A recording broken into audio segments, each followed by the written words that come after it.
కార్తీక దీపం సీరియల్లో కాంచన ఫోన్ ఇవ్వరా, ఇప్పుడే మా అన్నయ్యకి ఫోన్ చేసి ఈ గాడిదని మా ఇంటి మీదకి ఎందుకు వదిలేసావో ఫోన్ చేసి అడుగుతాను గట్టిగా అని చెప్పేసి అంటుంది కాంచన. అత్త అంటుంది జ్యోత్స్న. నోరు మీవే, నా కొడుకుని కోడల్ని విడదీయడానికి నీకేం హక్కుంది అని అంటుంది కాంచన. అది మీ కొడుకు కోడలే నాకు ఇచ్చారని అంటుంది జ్యోత్స్న.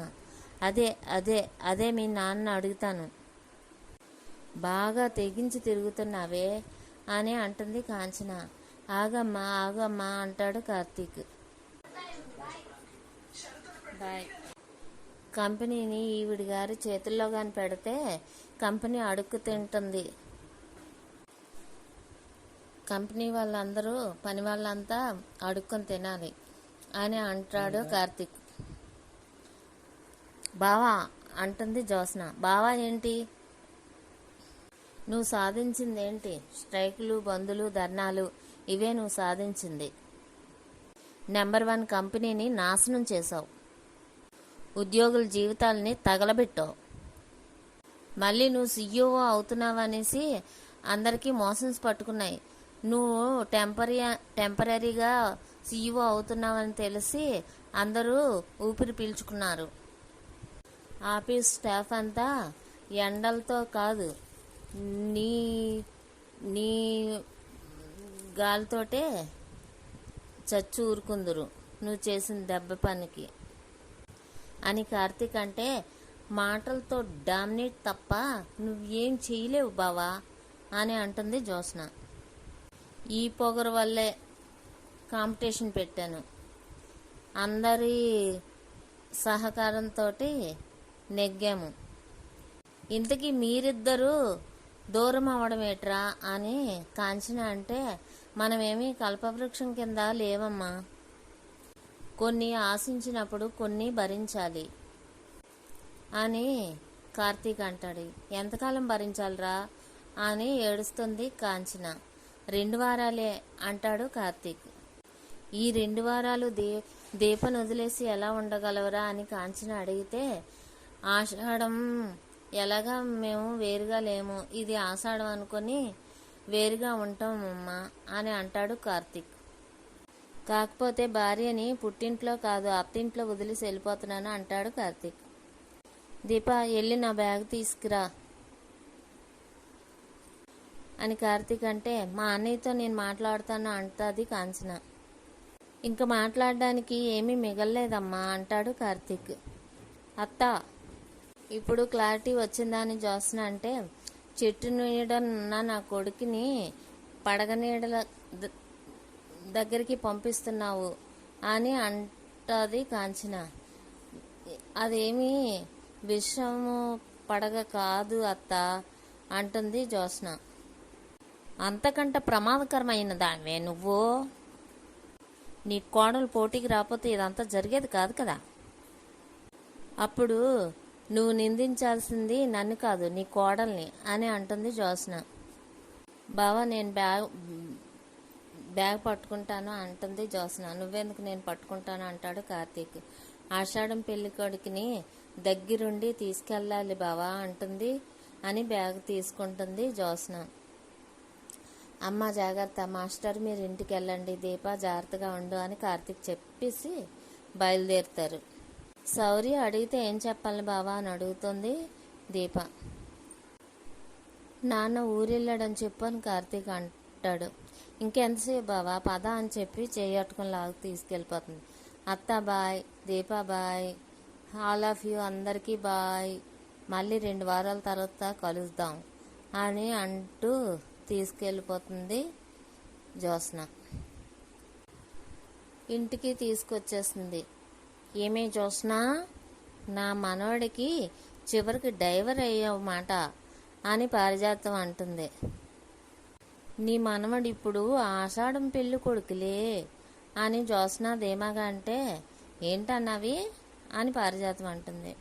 చూసే యాంగిల్ని బట్టి అర్థం మారిపోతుంది అనేసి జ్యోత్స్న అంటే, నువ్వు ఏ యాంగిల్లో చూస్తున్నావో అని అంటుంది పారిజాతం. ఇప్పుడు బావకి నేను మార్గదర్శిని, అంతేకాదు దిశానిర్దేశకురాలిని కూడా. ఓహో అనేసి అంటాడు కార్తీక్. సరళం చెప్తుందంట, జాగ్రత్తగా విను అంటది పారిజాతం. సరళం చెప్తుందంట, ఎల్లు అనేసి అంటుంది పారిజాతం. నువ్వు పెట్టి కండిషన్లు విని మీ అమ్మ నీ మీద కోపంగా ఉంది, వెళ్ళు అని పారిజాతం అంటుంది. నిన్ను పచ్చడి చేస్తుంది అంటుంది పారిజాతం. నో ప్రాబ్లం బావా అని పారిజాతం అంటుంది. పద అనేసి అంటుంది జ్యోత్స్న. దిశానిర్దేశకురాలివి నువ్వే కదా, నువ్వు ముందు నడు, వెనకాతలు నేను వస్తాను అంటాడు కార్తీక్.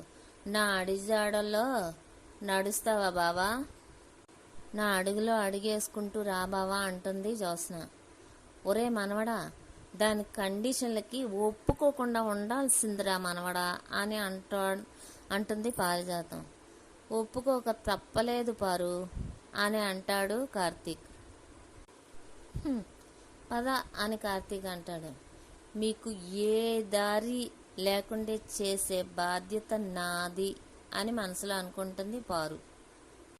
హాయ్ మమ్మీ, జరిగిందంతా వినే ఉంటావు కదా అని జ్యోత్స్న అంటుంది.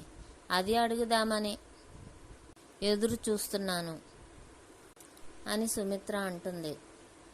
జరిగిన దాంట్లో ఏదైనా తప్పేమైనా నాది ఉంటే ఇప్పుడే దీపని పోటీల్లోంచి తప్పుకోమనండి, నేను సారీ చెప్తాను అని జ్యోత్స్న అంటుంది.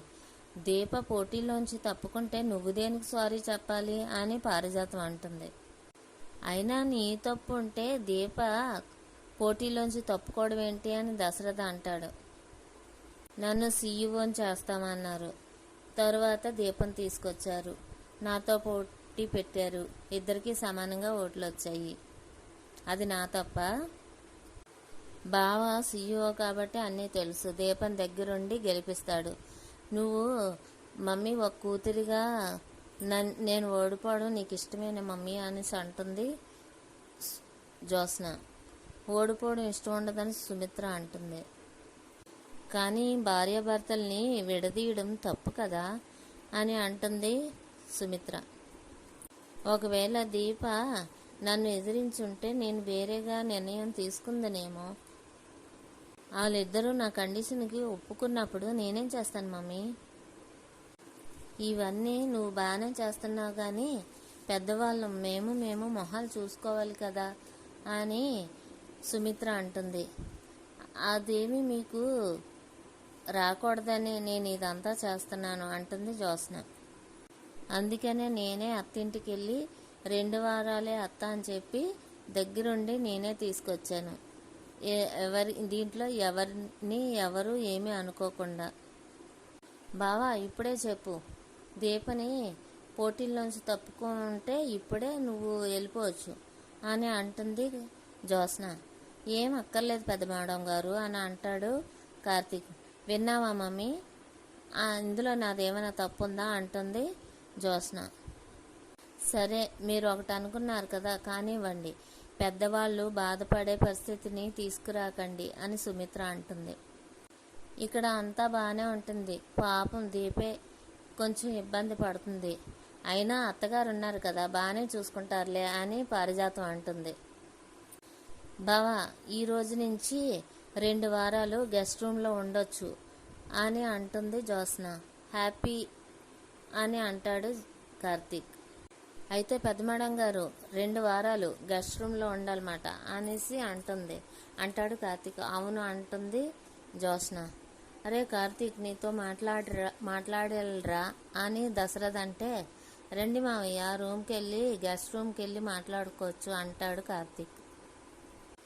ఇది వరకు ఆ రూమ్ నీదే కదరా అంటాడు. సరేలే పదరా అంటాడు శ్రీమన్నారాయణ. జ్యోత్స్న ఇల్లు ఫ్రెష్ అవ్వు, భోంచేదు గాని అని సుమిత్ర అంటుంది. మొత్తానికి నువ్వు సాధించావు అని పారిజాతం అంటుంది. ఏంటి నువ్వు ఎగస్ట్రాలు చేస్తున్నావు అంటుంది జ్యోత్స్న. నేనేం చేశానే అని పారిజాతం అంటే, దీపం మీద సానుభూతి చూపిస్తున్నావు కదా అని జ్యోత్స్న అంటుంది. వాడికి అనుమానం రాకూడదని అని అంటుంది పారిజాతం. మళ్ళీ వెంటనే మాట మార్చావు అంటుంది జ్యోత్స్న. నువ్వు బాధపడకుండా అంటుంది పారిజాతం.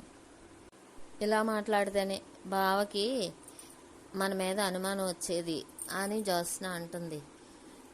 రానివే, నేను జాగ్రత్తగా ఉంటాను కదా అని అంటుంది పారిజాతం. కార్తీక్ ముందు జరిగిందంతా గుర్తు తెచ్చుకుంటాడు. ఆ తర్వాత దశరథ వస్తాడు. అరే, నేను సంజయ్సి చెప్పుకోవాల్సిందేరా అని అంటాడు. నువ్వెందుకు అన్నయ్య మామయ్య సంజయ్ చెప్పుకోవడం అంటాడు కార్తీక్. నీకు చెప్పకపోయినా మా చెల్లికి బావకి చెప్పాల్సిందే అంటాడు దశరథ. లేదంటే నేను తప్పు చేసిన మనిషిగా నిలబడిపోతాను అని అంటాడు దశరథ. అయితే ఉదయం ఇంటికి వెళ్ళి మామయ్య అని అంటాడు కార్తీక్. అయితే అంతవరకు నేను ఉండలేను అంటాడు దశరథ. అయితే ముందుగా దీపకి సారీ చెప్పాలిరా అని అంటాడు దశరథ. మామయ్య అంటాడు కార్తీక్. నీ భార్య కడుపుతున్న భార్యని భర్తకు దూరం చేయడం తప్పు కదా అని శ్రీమన్నారాయణ అంటాడు. అయితే ఫోన్ చెయ్యి అంటాడు శ్రీమన్నారాయణ. ఇక్కడేమో అత్త వంట ఏం చెయ్యాలి అంటే వండుకొని తిను, మొగుడిని అమ్మేసావు కదా అని కాంచన అంటుంది. ఎల్లు, మొగుడిని పదవి కోసం తాకట్టు పెట్టావు కదా, ఎల్లు అనేసి తిడుతుంది. అగో ఎల్లు, ఫోన్ మోగుతుంది అనేసి అంటుంది కాంచన. దీప ఫోన్ తీస్తుంది. ఎవరు అని అంటే నా అని దశరథ్ గారు అని చెప్తుంది. నన్ను పూర్తిగా మర్చిపోయినట్టున్నాడు, అందుకే నీకు ఫోన్ చేశాడు, ఈ చెల్లి గుర్తులేదు అని అంటుంది కాంచన. హలో అంటుంది దీప. అమ్మ భోంచేసావమ్మా అని అడుగుతాడు దశరథ.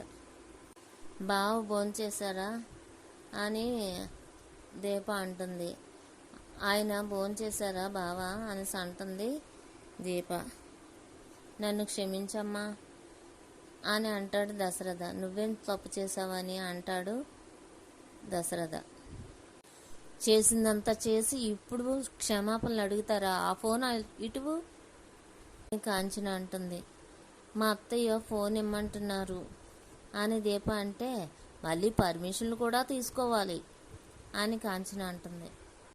ఏంటన్నయ్య, పని వాళ్ళే కదా, వీళ్ళ జీవితాలతో నీ కూతురు ఎలా ఆడుకున్నా పర్వాలేదని అనుకుంటున్నావా? మీరు కళ్ళు తెరిచే ఉన్నారా, గాంధారిలాగా కళ్ళకు గంతలు కట్టుకొని ఉన్నారా? మీ కూతురు ఇంత అన్యాయం చేసినప్పుడు దానికి బుద్ధి చెప్పడం మానేసి నా కోడలికి క్షమాపణ చెప్పడానికి ఫోన్ చేసావా? కడుపుతో ఉన్న నా కోడళ్ళ ఉసురు నీ కూతురికి తగులుతుందని తెలీదా అని కాంచన అంటే అత్తయ్య అని దీప అంటుంది. అలా మాట్లాడకండి అంటుంది దీప. అలా మాట్లాడకపోవడం వల్లే మనల్ని పని వాళ్ళ కంటే హీనంగా చూస్తున్నారు, మన జీవితాలతో నచ్చినట్టు ఆడుకుంటున్నారు.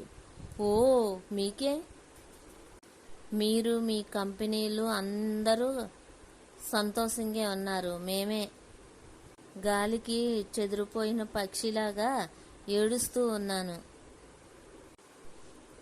అని కాంచన అంటుంది. జరిగిన దానికి బాధపడకమ్మా అని దశరథ్ అంటే, జరిగిన దానికి పాయసం చేసుకొని తినమంటావా బాధపడకుండా? కడుపుతో ఉన్న నా కూతుర్ని తీసుకెళ్ళి ఆఫీసులో కూర్చుని పెడతారా? ఇది అసలు మీకు న్యాయంగా ఉందా?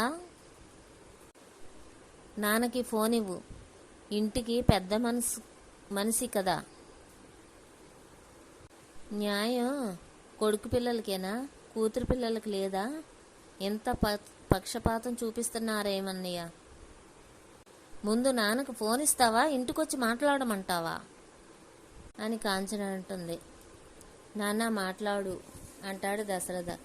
నా వల్ల కాదు, నేను తట్టుకోలేను అని శ్రీమన్నారాయణ అంటే, నేను మాట్లాడతానంటాడు కార్తీక్. నువ్వు దాని పనులన్నీ చూసి నువ్వు దానిది తెలియని వయసు అనుకున్నాను, కానీ ఆ కాకర్స్ చిన్నతనంలో కాల్చి పక్కింట్లో పడేసినప్పుడు అది చిన్నపిల్ల అనుకున్నాను, కానీ దాని నైజమే ఇది అని ఇప్పుడు తెలిసింది. అప్పుడు నేను అలాగనే ఊరుకున్నాను, ఇప్పుడు మీరు అలాగనే ఊరుకున్నారు అని కాంచన ఏడుస్తుంది. అది కాదమ్మా అంటాడు దశరథ.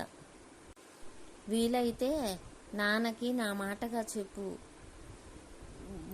ఊపిరి ఆడక అమ్మ ఊపిరి వదిలేసింది, ఇప్పుడు నేను ఊపిరుండి కూడా చచ్చిపోయాను అని అంటుంది కాంచన. జీవితం చూసిన మనిషి కదా, ఆయనకి బాధ అంతా అర్థమవుతుంది అని ఏడుస్తుంది. ఫోన్ పెట్టేస్తుంది. అత్తయ్య ఆ మాటలు వింటే వాళ్ళు ఎంత గాయపడి ఉంటారు అని దీప అంటుంది. నీకు నా మాటలే గాయపడినట్లు అనిపిస్తే నేనెంత గాయపడి ఉంటాను అని అంటుంది కాంచన.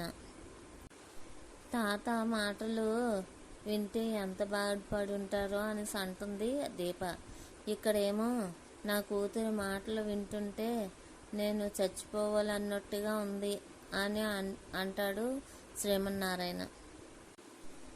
మీరే దీప కోసం చెప్పి నన్ను కన్విన్స్ చేశారు, ఇప్పుడు నింద నేను మోస్తున్నాను, కన్నీళ్ళు నా కూతురు మోస్తుంది.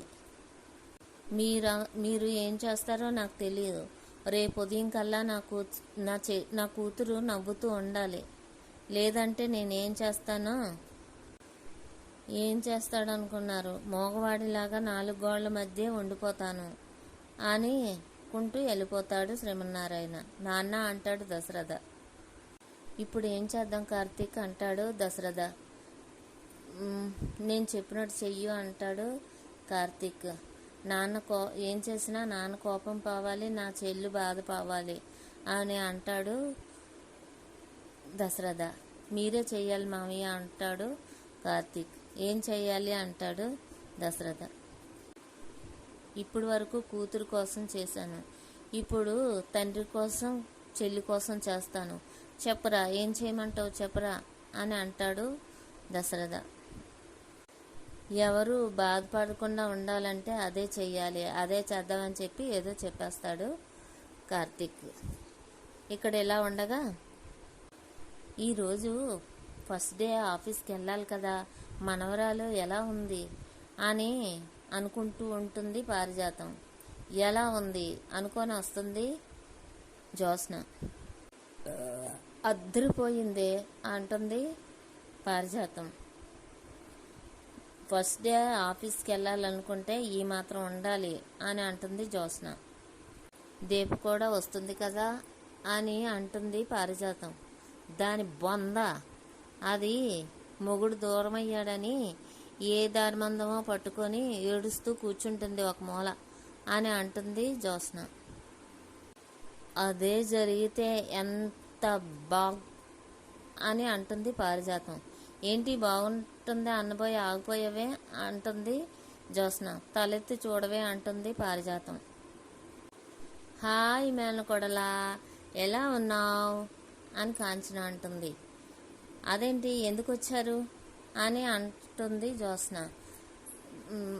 మేనత్తతో మాట్లాడే పద్ధతి ఇదేనా జ్యోత్స్న అని గట్టిగా అరుస్తాడు దశరథ. నేను బావతో కలవకూడదని 2 వారాలు నేను కండిషన్ పెట్టాను కదా, ఎందుకు వచ్చారు అనేసి అంటుంది జ్యోత్స్న. ఇప్పుడు కాదని ఎవరన్నారు పెద్ద మేడం అని కార్తీక్ అంటే, ఇప్పుడు దీప ఎందుకు వచ్చింది అంటుంది జ్యోత్స్న. నేను తీసుకొస్తే వచ్చింది అని కాంచన అంటుంది. నువ్వెందుకు వచ్చావత్తా అంటుంది జ్యోత్స్న. నా కూతుర్నే నువ్వెందుకు వచ్చావని అడుగుతావా అని కోపంగా అంటాడు శ్రీమన్నారాయణ. నా మేనకోడలు నన్ను అడుగుతుంది నాన్న అని అంటుంది కాంచన. నువ్వు అడగవే అని అంటుంది కాంచన. నువ్వెందుకు వచ్చావు అంటుంది జ్యోత్స్న. నువ్వెందుకు వచ్చావు అంటుంది కాంచన. ఇది నా పుట్టిల్లు కాబట్టి అంటుంది జ్యోత్స్న.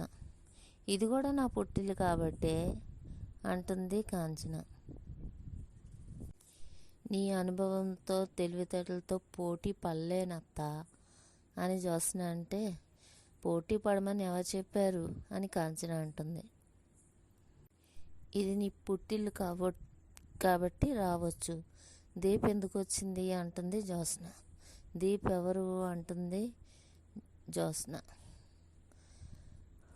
నీ పక్కనుందే ఆవిడే అంటుంది జ్యోత్స్న. ఓ అదా నా కోడలు అంటుంది కాంచన. రెండు వాటే కదా అంటుంది జ్యోత్స్న. దీప ఈ ఇంటికి రాకూడదు కదా అని అంటుంది జ్యోత్స్న. అదే మాట ఎందుకు అలా గడిగడికి అంటున్నావు అని దశరథ అంటాడు. నీ కోడల్ని తీసుకొని ఎందుకు వచ్చావు అని జ్యోత్స్న అంటే, నా కొడుక్కి ఆఫీస్ పని మీద ఊరెళ్ళాడు, అందుకే నాతో తీసుకొచ్చాను అని కాంచన అంటే, ఏంటి కాంచన మళ్ళీ చెప్పు, నీ కొడుకు ఎక్కడికి వెళ్ళాడు అని పారిజాతం అంటుంది. నా కొడుకు ఆఫీస్ పని మీద బయటికి వెళ్ళాడు అని అంటుంది కాంచన. మరి వీడెవడు అని అడుగుతుంది పారిజాతం. వాడు మీ డ్రైవరు అంటుంది కాంచన. మరి దీప నీ కోడలైతే దీప భర్తేడి అని అడుగుతుంది పారిజాతం. దీప భర్త ఆఫీస్కి వెళ్ళాడని చెప్పాను కదా అని కాంచన అంటుంది. మరి వీళ్ళ ఆవిడ ఏదే అని కార్తీక్ వైపు చూపిస్తుంది పారిజాతం. వీళ్ళ ఆవిడ పుట్టింట్లో ఉంది అని అంటుంది కాంచన. నా ఒక్కదానికి ఇలా వినబడుతుందా అందరికీ వినిపిస్తుందా అని పారిజాతం అంటే, అందరికీ ఇలాగే వినిపిస్తుంది అని జ్యోత్స్న అంటుంది. నీ కొడుకు ఆఫీస్ పని మీద బయటకు వెళ్తే కోడలు తీసుకొని నీ పుట్టింటికి రావడం ఎందుకు అని పారిజాతం అంటే, నా కొడుకు మనవరాలు లేకపోతే నేను ఒక్కదాన్నే అక్కడ ఉండడం ఎందుకు నా పుట్టిళ్ళకి రాక అని అంటుంది కాంచన. ఈ రోజు భాగం ఇంతటితో పూర్తవుతుంది.